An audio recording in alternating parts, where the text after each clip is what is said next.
Воспитувачките и негувателките во градинките ќе добијат намалени плати за април поради генералниот штрајк, ама се прават напори скратените пари дополнително да им бидат рефундирани наредниот период. Ова е епилогот по тричасовната средба меѓу СОНК и Министерката за труд и социјална политика. И двете страни уверуваат дека вработените од предшколска возраст нема да бидат оштетени. Оваа плата ќе ја земат намалена, но заедно со СОНК, правниот тим во Министерството, тимот во СОНК, ќе знајдеме решение како носители на дејноста, негователите и воспитувачите, ќе најдеме решение заеднички да сето тоа во наредните месеци им биде некако рефундирано.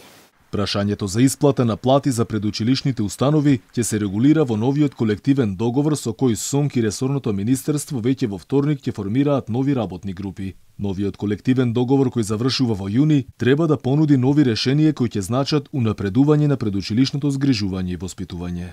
За исплата на овие средства заедничко решение до овој момент немаме најдено, меѓутоа има позитивни сигнали дека повторно велам во рамките на законот и на колективниот договор ќе се изнајде решение за во наредниот период да се овие средства исплатат или евентуално рефундираат.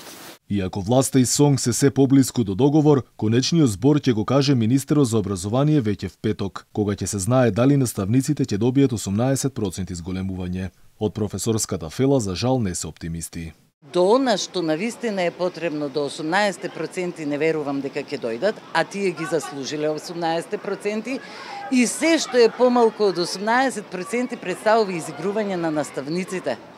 Оти де факто не СОНК, туку владата ја водеше натаму работата дека наставниците ќе добиваат покачување од година за година. Инаку владата веќе одлучи средношколците наставата да ја завршат на 10 јуни.